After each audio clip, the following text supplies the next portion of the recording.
Hello there, welcome back to the booth here at Pro Tour. Dominaria Marshall Sutcliffe, joined now by Simon Gertzen. Thanks so much for coming along for standard action. We're down the stretch here on day number 1. We're heading into round number 7. Down in the feature match area, we have Pascal Maynard sitting across from Paul Rietzl, and you know what? They're ready to go. Let's head on down. It's time for round number 7.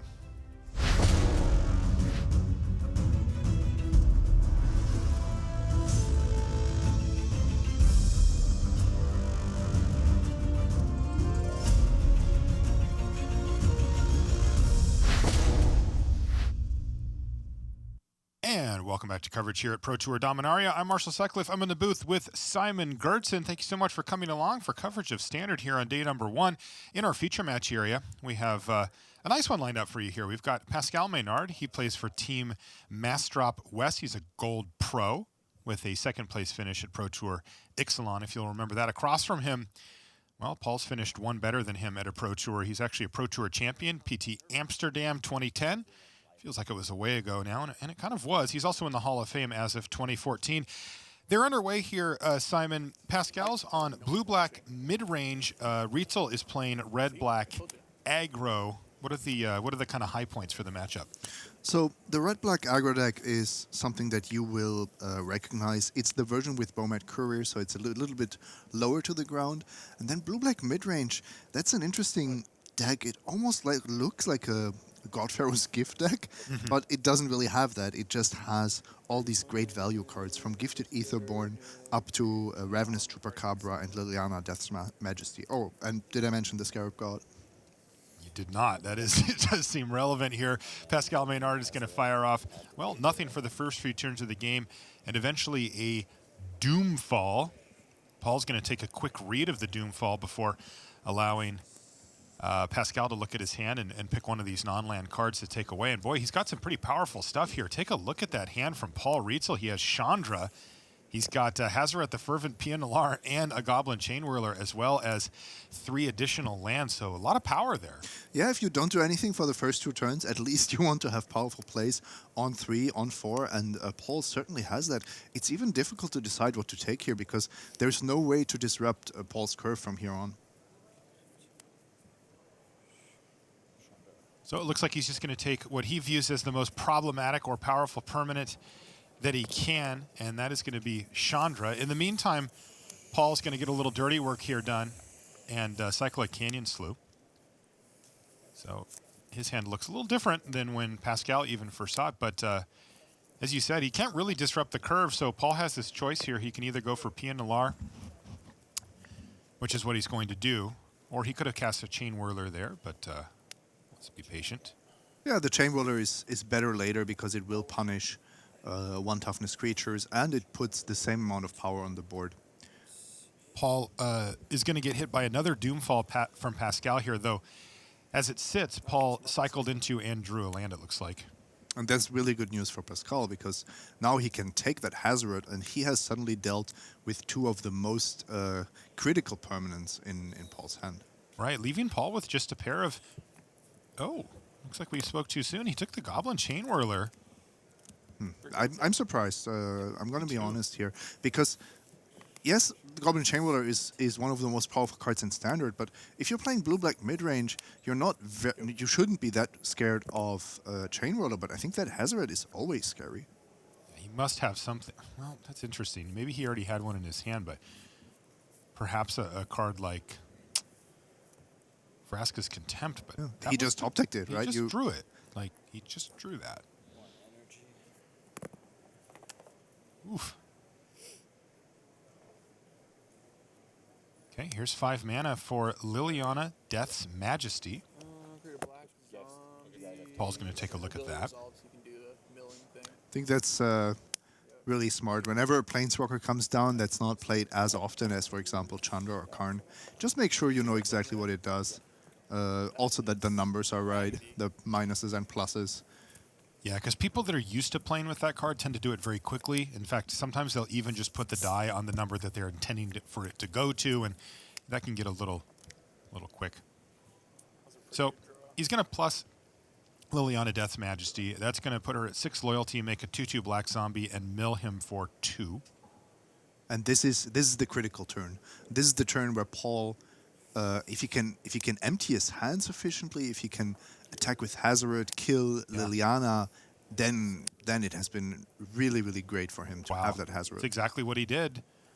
Boy, Pascal Maynard's going to take a beating from this Hazoret, at least this turn, giving up Liliana Death's Majesty. Must have thought, hey, she's safe with 6 loyalty, but boy, that turned around very quickly. And crisp and fast by Paul Rietzl, knowing exactly how to assign the damage, what his cards were doing, how his mana lined up. It looked like almost he didn't have to think about it. Now Pascal's basically forced to take a turn off here to use his Vraska's Contempt. As the idea of letting Paul untap with Hazoret and perhaps get another hit in is pretty unappetizing if you're sitting in Pascal's seat, excuse me. Maybe regretting that sequencing a little bit. Boy, he's got his hands full now. He can Contempt away Hazoret, go up to 14, then take 4. He's going to let Paul untap here. Land off the top. Paul can either play it to get Hazoret into attack mode or just throw it at Pascal's head. 2 cards, yeah? Yeah.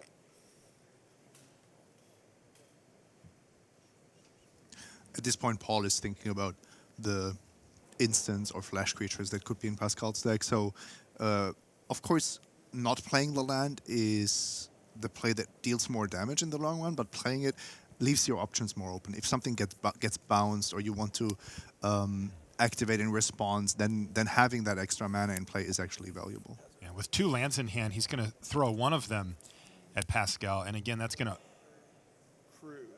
unlock the opportunity for an attack for 9 here, though Pascal does have the answer, as we mentioned, with the Vraska's Contempt. Yeah, but Paul got another 2 damage out of Hazoret. He might pump here. Yeah, I go up to 12. And then I pump that with Yeah, he's going to use that last 2 mana to just pump, and I suppose he's going to keep his last land in hand, pass the turn back over to Maynard. No, he is going to play it.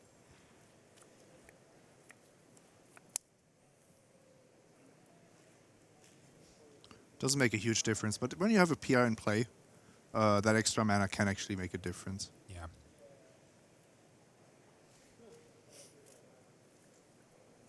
What does Pascal have here for 5? Scarab God? Yeah. He's going to play the Scarab God, but boy, this is a real problem here as Paul Rietzl can fire up Heart of Kirin. Get in for 4, 5, 6. Is it 7? I think it's 7. 6 lands is 3 pumps. I think Pascal is down to 0 if he isn't holding a Miracle Fatal Push. Huh. Well, this one looks like it may have just kind of fallen apart on Pascal. It felt like that critical turn was whether to take the Hazoret or the Chain Whirler. I agree. It looked really nice with the 2 Doomfalls, which are cards that I wouldn't even call spectacular in the matchup, but Pascal got to use them really, really well. Let's see if Rietzl just goes for it here. I mean, he has lethal. Yeah, he's just like, look, what am I going to do if you don't have it, and or if you have it? So I'm just going to kill you. Oh, and that's exactly. Paul is not a player that plays scared. No, not at all. He won the Pro Tour playing White Weenie. Yeah. Enough said. Yep. He did indeed, and that is game number 1 going to Paul Rietzl, who calmly, collectedly takes care of business there, puts himself up 1-0 over Pascal Maynard. We're going to have the conclusion of that match, plus, of course, updates from our back tables as well, right after these messages. Looking for a challenge? Magic Online offers monthly limited and constructed events, which lead to the yearly Magic Online Championship. Download Magic Online at mtgo.com and start earning the points you need to enter.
And welcome back to the feature match area here at Pro Tour Dominaria. I'm Marshall Sutcliffe. I'm in the booth with Simon Gertzen. We had a relatively quick game one there on our main table, but of course, there's always updates from our back tables. Tim, what do you see? Game ones also. So in terms of our game ones, well, we're going to kick things off with Corey Baumeister against Gerard Fabano on my left.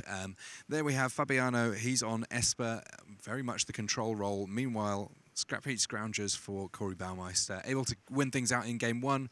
Turns out those Scroungers came back just enough to deal with Fabiano's life total. On our back table, Luis Salvato, he was up against Patrick Dickman. The game one, Dickman firing out lots of big creatures very, very early on from his green deck. That all seemed like a great plan until Settle the Wreckage came in, at which point the control deck was able to take control and win game one. And then over on the far side here, we have Robert Smith against Ernest Lim. Smith on Blue-Black Improvise, and that game has literally just finished as I'm giving you the update. I'll find out the details for that and pass them on to you soon enough. Sounds good. Thank you, Tim, as always, for your updates down on the floor. And it looks like got a little bit of a shuffle cam going here, Simon. Yeah, that happens sometimes when all these matches are synchronized. Quite a few different archetypes down in the feature match area.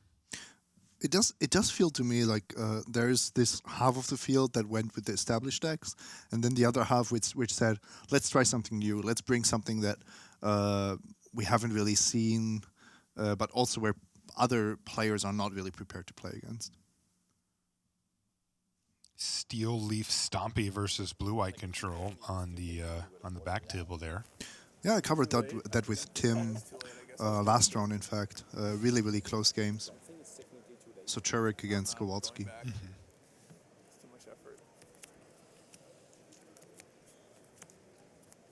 Yeah, looks like our main match is getting close here. Pascal going for the pile shuffle.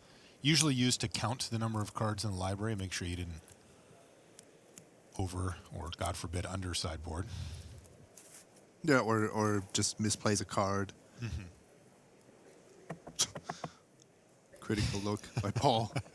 Well, the thing about the pile shuffle is that it doesn't shuffle, right? It's a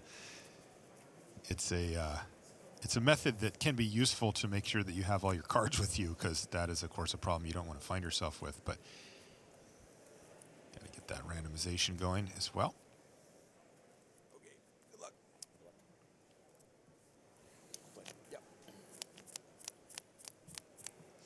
If you've never played against Paul, he has a really, really good board presence. Like you can feel his aura. It's true. I think up to here in the booth we can. Absolutely.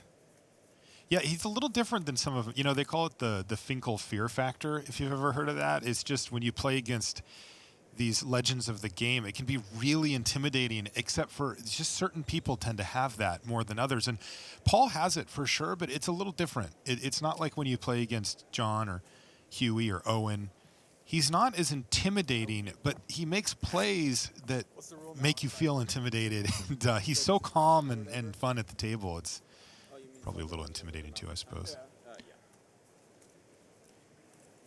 I like 3 minutes in some ways, but it was stupid in other ways too. Like when people would just be like, "Oh, I'm taking my 3 minutes." You know what I mean? No matter what, especially after game 2 in a close match. Yep. Paul's also a rules expert. I mean it. Like he really cares a lot about rules and that they're applied properly. He would be one of the people I would ask about, hey, I've got this weird situation, of course, outside of a judge. Thank you.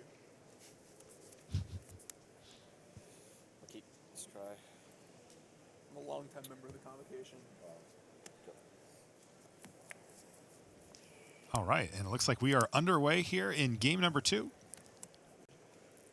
Sure.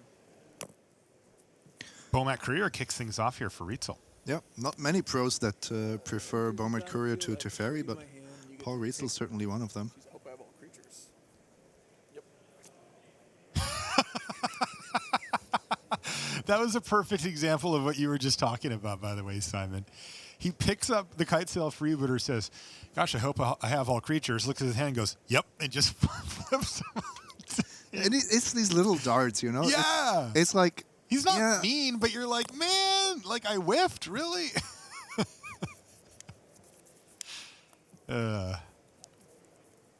He's funny. Go. Does look like that kite sail freebooter held back the Bomat Courier at least, though. So even though Pascal wasn't able to hit, he still has a little blocker.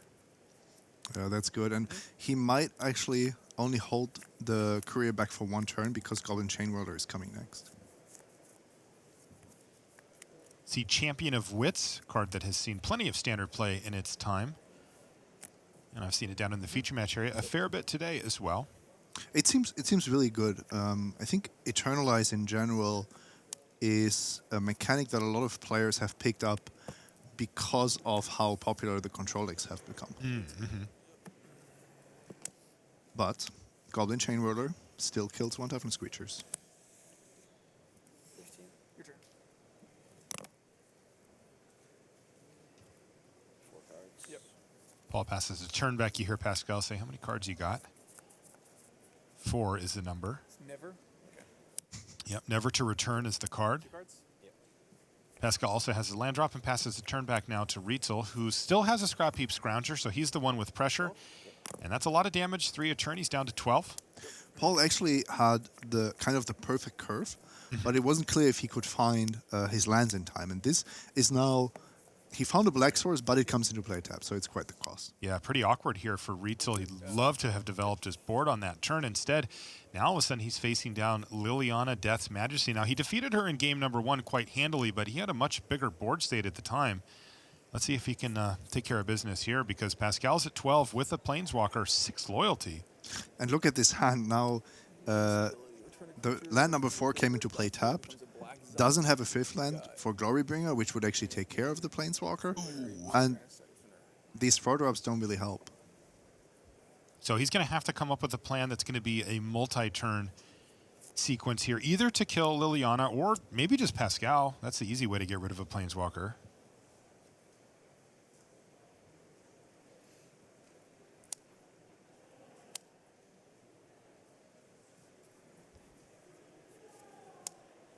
He's going to go with Chandra, Torch of Defiance, and that is going to clear the way of the zombie. Basically, in Standard, any time a player has an opportunity to play Chandra and have no creatures on the other side of the board, you'll see them do it. And there were more reasons for that as well. It was mostly competing with Hazoret, but when your hand is so full and you're restricted on mana, Chandra is just this... it's just so much superior. And it will even power out Glorybringers next turn. All right, well, there's another Kite Sail freebooter, though. This time it actually hit a Doomfall out of the sideboard for Paul Rietzl. His hand is pretty nice, though. Glorybringer double Hazoret, very threatening. And a decent chance that Paul will be able to get back his Doomfall at some point here as well. Let's see what Liliana is up to. Yeah, that's what I'm curious about. Kind of the key decision I think Pascal has to make here. Yeah, he's looking at his graveyard to see if there's anything he'd like to just get back with Liliana with the -3 ability, but he also can +1 and get a 2/2 zombie. Earlier today we saw Noxious Gearhulk get reanimated. That was probably one of the best targets you can have. Yeah, that's really good. The problem for Pascal here is that if he +1s, he leaves Liliana dead to Glorybringer, which he knows Paul has.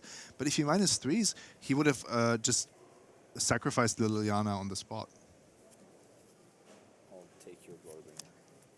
Exile, right? Yeah. Okay, it was Doomfall there for Pascal after making a zombie token, taking away the Glorybringer. It's been exiled now.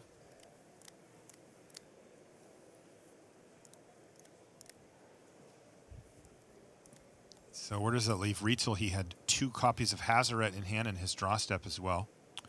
Rietzl wanted to draw something different.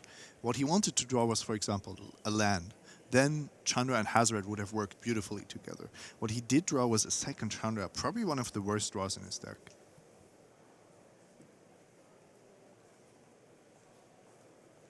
Likely meaning that he doesn't do anything of real consequence on the board state this turn. Is there a way to go Mana, Chandra, Mana, Hazaret attack. That would be... You just have to get that Hazaret on the battlefield, I feel. Now that all your other threats have been dealt with. There is a way to do that, yeah. It works out, right? It does, yeah. He makes 2 extra mana. He taps 2 lands. He plays Chandra. Has to get rid of that one. It's Pluses a very the other aggressive... Chandra and taps his 2 lands. It's a very aggressive line, but It does work. It looks like that's what he's doing. Look at this. He took that line, Simon. like a champ. You know, who cares about card advantage when your opponent is going up in flames? No kidding. Wow. Very aggressive line here from Paul Rietzl. And a good eye by you, Simon, to see it ahead of time as well. And into the red zone they come. Pascal's like, wow. Didn't expect to be getting hit here by a Hazaret. Maybe cast a Hazaret and say go, but goodness sakes. And there's now a 5 loyalty Chandra. So that also got a lot more loyalty counters. And getting on offense against Hazaret is very tricky. I have to say, I like this blue-black mid-range deck, but in this matchup, it looks like it's really quite weak to a lot of the cards. Pascal's deep in the tank here on this block. He has not figured out what he wants to do. It feels like a very critical juncture, though, in this game. Paul got bored and decided to have a sip of water. It's too easy for him. If you missed it, that Hazaret, by the way, is attacking Liliana because it would take it down in 1 hit.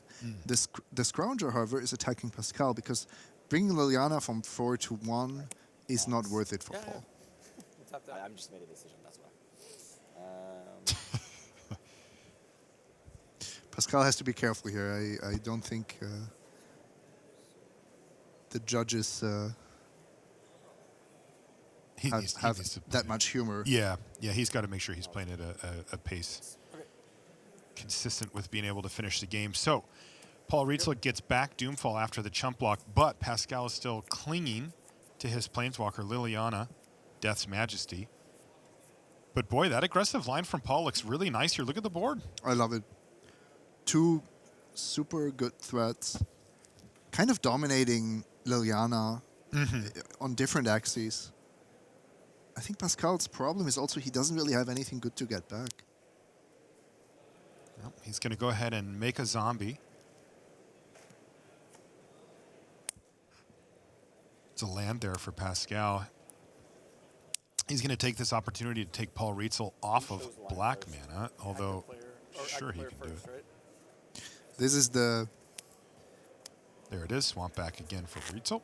There were lists that played 0 swamps in the beginning when you really wanted to maximize your chain roller, but it was soon understood that because of Field of Ruin, it's so important to have that single swamp available. It'll take me too long.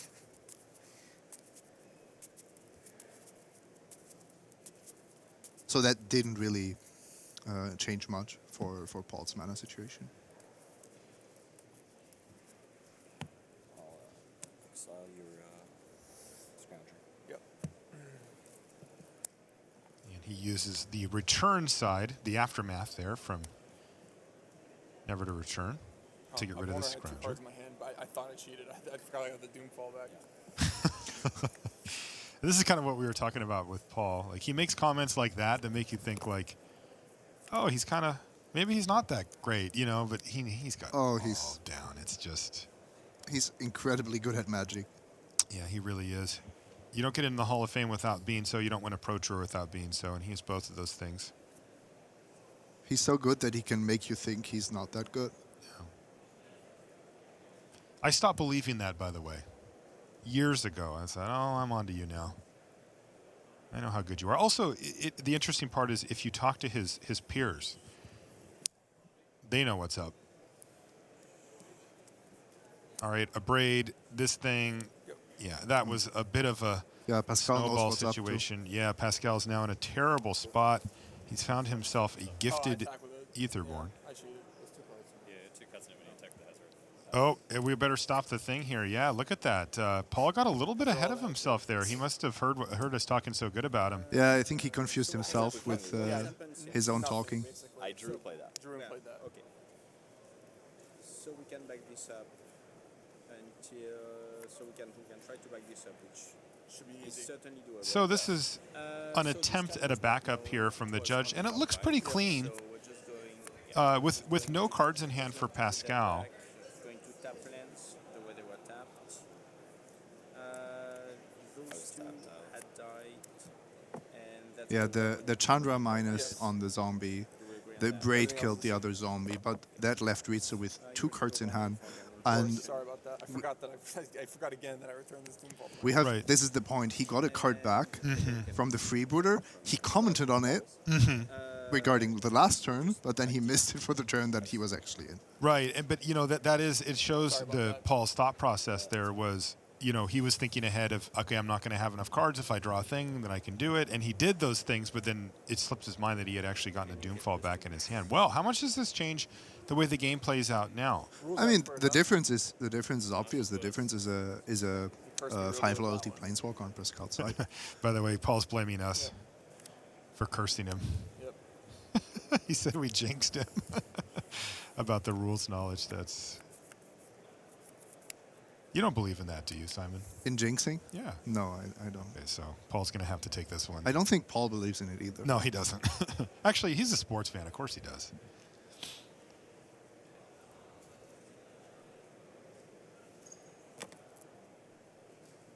So what's going to happen now, Simon? This looks a little different than it did a few minutes ago. It does, but ultimately, I expect things to go very similarly. It's just going to take a bit more time for Paul to clean this up. Oh, Paul. That was He, a play and a half. of course, what he shouldn't be doing is beating himself up now. He can do that after the match. Oh, he will too. Oh, but maybe I'll meet him outside. Put some more fuel on the fire. No, but now this is where he has to show how great of a player he is. He has to focus. He has to make a new game plan. It's irrelevant what happened before, and he still has 2 incredibly powerful cards on the battlefield, or maybe 3. Wow, that's a nice hit with Chandra. Yeah, the problem is he isn't emptying his hand. Yeah. So somehow it's not quite working out in his favor. Take 2. And Chandra can't hit planeswalkers anymore. That's an important difference here. With her 2 damage. Exactly, with the +1.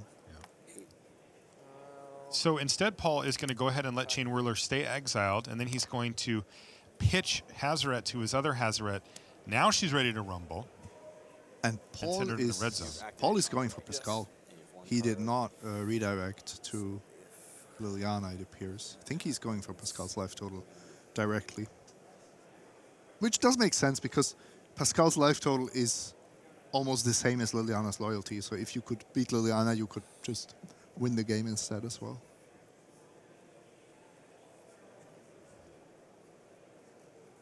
When a player has less life than a planeswalker has loyalty, and your opponent is still attacking the planeswalker, something is wrong usually. Go. And that's what he did. Just attacked Pascal. And Pascal just took it. Yeah, he went down to 3. Wow, that is very scary against Chandra and Hazaret. Like, if he has to pass a turn back, it's over. Okay, well, Chandra down. What a swingy game. Yeah, seriously. That misstep by Rietzl Like that, so we know it's a zombie. Sure. could have opened the door here for Pascal. And look at this. He gets rid of Chandra with an attack. He also goes up to 5 life rather than 3. And he gets a Scarab God back via Liliana. Wow, that escalated quickly. Yeah. Now he has the mana to activate the Scarab God. I'll get you in. And Paul is just going to say, all right, I made a mistake. It's a pretty good rewind for me. That game got away from me, and I'm going to concede. So the reason I let that happen is that I thought, when you played a braid, I thought you were just going to plus Chandra and Yeah, of Doomfall me. course. Yeah. And I just assumed that it was that. Wow. So it looks like they're dropping pretty quickly in the feature match area here, Simon. Take a look at that. 2 empty tables already. We just finished game number 2 on our feature mat. We've got Tim Willoughby down in the feature match area to give us updates on what happened there. Thank you, Marshall. We've had a few updates here. So first up, we have Kari Baumeister against Gerard Fabiano. Corey was a game up, and when it came to game 2, he already had 6 lands, Chandra and Khan in play before Fabiano had found his 4th land in play. That one, pretty straightforward. That went to Baumeister. For the Luis Alto versus Patrick Dickman, well, after sideboarding, it was scrappy scroungers for Patrick Dickman as well, but they were not good enough to be able to defeat the likes of Lyra Dawnbringer flying over in the air and giving a straightforward 2-0 to Salvato. Meanwhile, we have one match still going. They're just shuffling up, ready to go to game 3. That between Ernest Lim and Robert Smith. Lim picked up the first game in relatively straightforward fashion, but it was the Antiquities War from Robert Smith, able to close things out. 4 Prophetic Prisms, attacking for 20, dealing it in game 2. They're just about to go into their game 3. Oh boy, Antiquities War, Simon. That sounds sweet. I was getting ready for endless blue-white control mirrors, but I'll take the Antiquities War.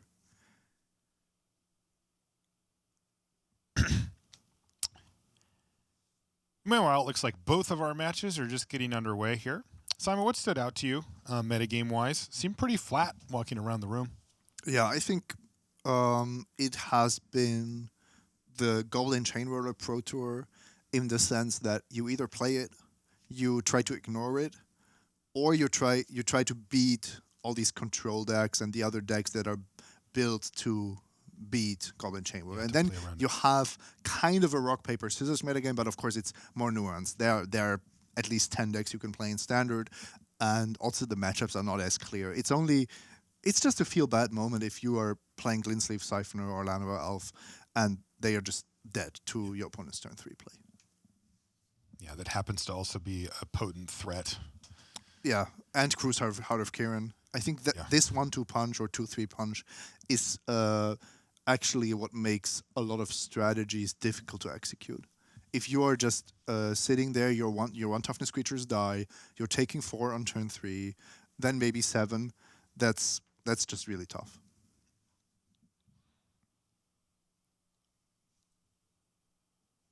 We mentioned Paul Rietzl, Pascal Maynard, his opponent, plays for Team Massdrop West. He's a gold pro with a runner-up at the Pro Tour. He's also a 2-time Pro Tour top 8 competitor. He got 7th at Pro Tour Oath of the Gatewatch. Back in 2016, he also has 13 GP top 8s with 2 titles. No, he's a GP ringer. Yeah, absolutely. And by the way, his second place finish also with Champion of Wits. That's right. Different deck. But playing Godfarer's Gift. Yeah. Haven't seen a lot of that. I haven't seen a single deck. Yeah. Did you? I heard some rumors about building it with red, some red-blue Godfarer's Gift, but I don't think it ended up making the cut. I remember that one early in the format. All right, let's take a look, though, at Ernest Lim versus Robert Smith as they work their way into game number 3, the decider. And, yeah, it looks like Smith's on a mold of 5 here, Simon. Though he does have a Renegade map and a land. That's a lot of artifacts. Is that a... Wow, this is a cool deck. Yeah, let's see if he's allowed to keep the map, though. Maybe that's getting the rest. And...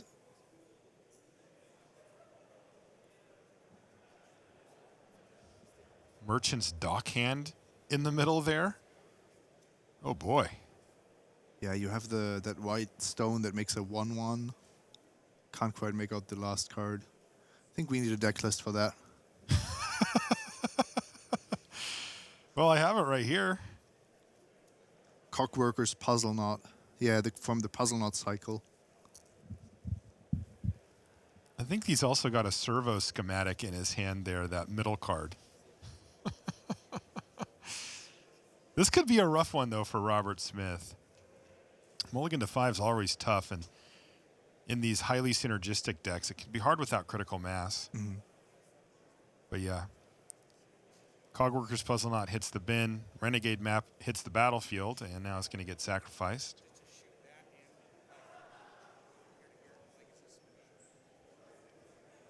But already pressure from Ernest Lim in the form of Glint Sleeve Siphoner. It looks like it's about ready to start generating card advantage, and as well as a little clock. It's already got 2 energy thanks to the Ether Hub. The Antiquities War is not the only win condition. He also has 4 Karn. So This deck, I think it can win. It just looks really weird when we see all these powerful decks and then somebody's bringing a bunch of cheap artifacts to the table. Deck looks cool. All right, it sounds like table A is ready to go. Why don't we head back to Pascal Maynard versus Paul Rietzl. Paul's going to have gathered himself here, get centered, focus in, and see what he can do. Pascal Maynard, as he mentioned at the end of that game, he said, well, rewind worked out pretty well for me. Sure did. Let's see what happens in game number 3.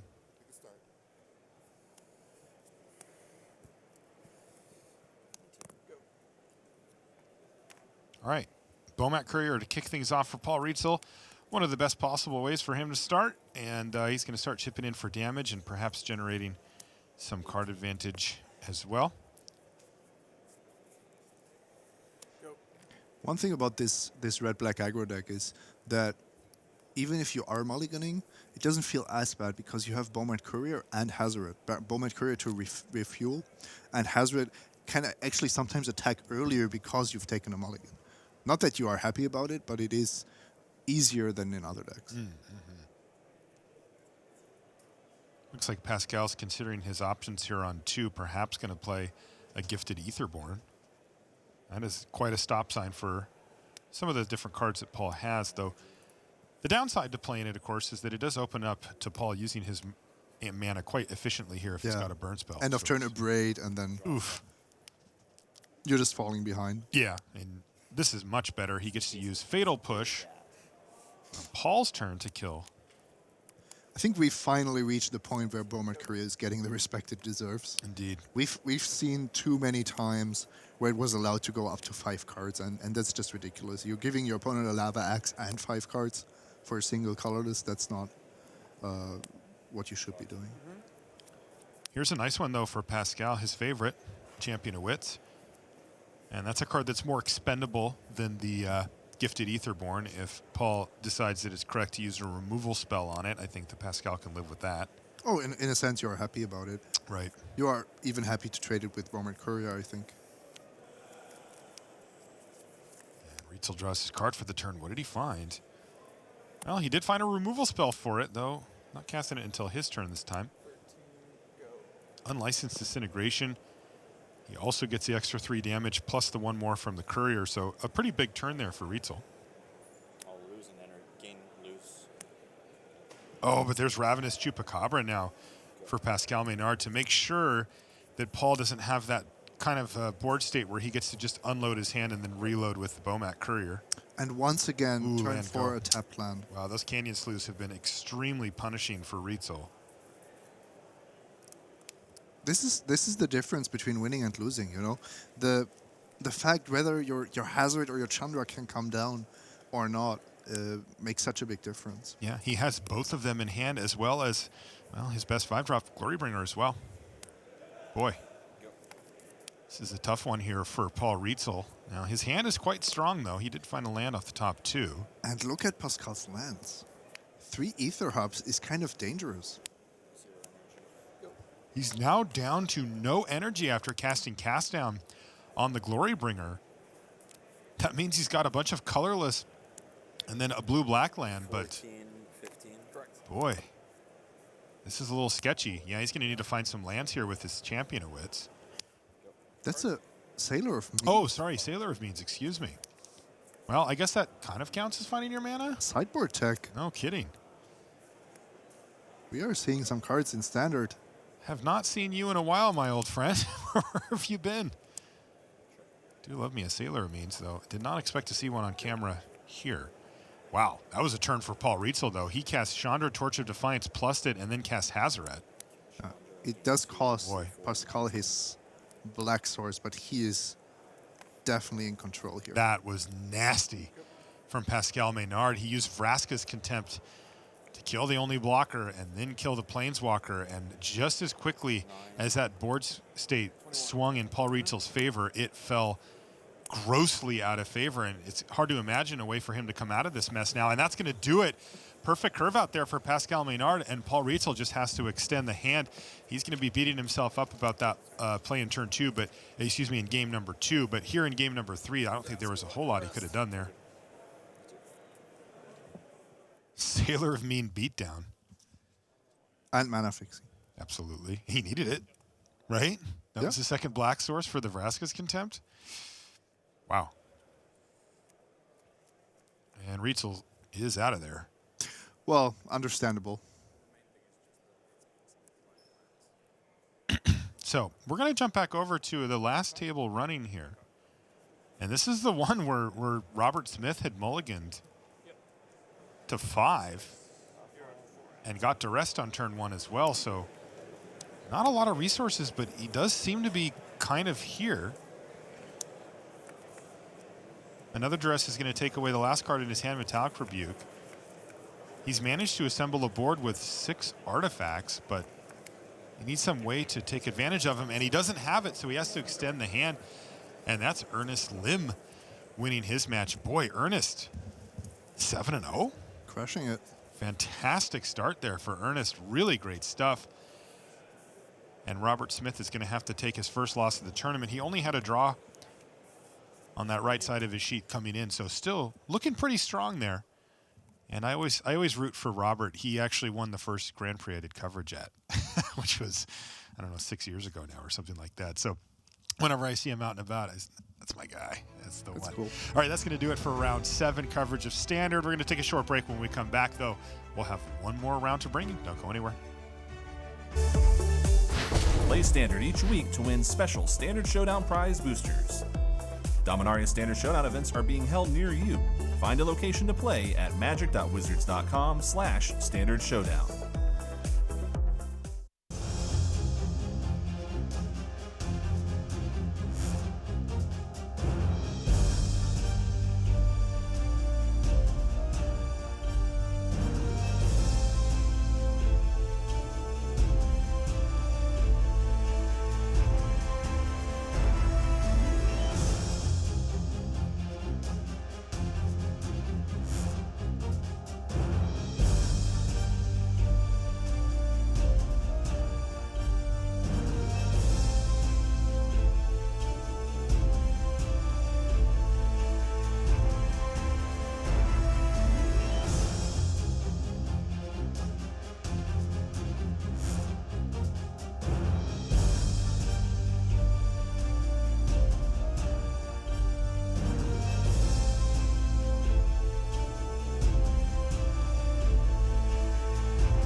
Well, he is one of our last remaining undefeated players in the room at 7-0 after defeating John Finkel. BDM is with Pro Tour champion Lucas Esper-Bertu. I'm here on the floor with Lucas Esper-Bertu, the Pro Tour Ether Revolt champion, and coming off a top 16 finish at the last Pro Tour, your team, How Are You Latin, is more or less on fire right now. Oh, this is our comeback tour. We had a bad Pro Tour to start the season, but then we had a great run at Rivals, and now we're running well now today too. So you're 7-0 to start this tournament. You just beat John Finkel. Obviously, you've won a Pro Tour. There's not a lot that gets past the jaded Magic exterior, but does it still feel good to beat John Finkel? Hey, I'm a fanboy. Like, no shame in admitting that. It was an honor to play against him. I'm super happy about that win. It's going to be huge for us at the team series. Yeah. Yeah, you guys are in 4th place in the team series. John Finkel's on Ultimate Guard. They're in 1st place. So it's almost like a little bit of a 2-for-1 victory there. Yeah, absolutely. We were aiming for the top 2 spot. I don't know if we can catch Ultimate Guard, but we will take every win we can get. Now, who else on your team is doing well? Has Luis Salvato lost a constructed round of Magic yet over the last 2 Pro Tours? No, he hasn't lost a constructed match this year, I don't think. He's 7-1 right now.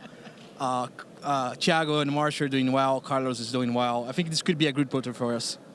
Now, tell us a little bit about what you decided to do in this constructed format. You guys were, we checked in with you earlier this week. You were all holed up in a conference room. What was the product of all that playtesting? So we playtested all the stock decks against each other. We figured it was a rock, paper, scissors metagame where blue-white beats red-black, who beats green-black. And then our team split between all those decks. We figured a good sideboard plan for green-black to turn the matchup around against red-black. And maybe I was a little bit biased of playing too much against Carlos with blue-white, and I overvalued that deck. It could be a thing, but I wanted to beat it, so I chose green-black. All right, and what are you guys looking for tomorrow going into the draft? Like, how did you guys approach this draft format? Oh, we prepared a lot for draft. We figured we needed to do real-life paper drafts because there's a little bit difference between the pod format and Magic Online leagues. So we made that a priority. We had a large team just so we could fire 2 drafts at once. We discussed the draft a lot. I think it was our best limited prep so far. Now, when you and I talked earlier in the week, you said that actually you felt like you were maybe a little underprepared and limited for the last Pro Tour because you put too much emphasis on league results. Yeah, that happened. It was a problem. We were, at the Pro Tour, we were lacking playables, where in Magic Online, we always had all the cards we needed. So we figured people are more likely to hate after that Pro Tour. They're not going to give you any freebies, 10th, 11th pick. So we had to adapt to that. And we changed our card evaluations a lot after the real-life draft. So I think it worked out in the end. And, did that result play out across the rest of the team as well? Obviously, you went 3-0 in draft, but did the rest of the team also feel like this has paid off for them? Yeah, I think so. Not only the 6 of us, but all the 16 guys that prepped. I think we had a good limited result. I don't have the numbers yet, but there were a bunch of 3-0s, a bunch of 2-1-1s. I think that's good. Yeah, Lucas Esper-Bertu says there's no freebies at the Pro Tour, but he's 7-0, so he's on a pretty good roll here, and he's looking to keep it going as we head into the last round here on day 1 of Pro Tour Dominaria. Thanks so much, BDM. Well, we saw him draft blue-white this morning. He's on blue-green Karn this afternoon. And in a deck tech that's sure to be 100% free of all nonsense or trolling, Paul Cheon and Luis Scott Vargas.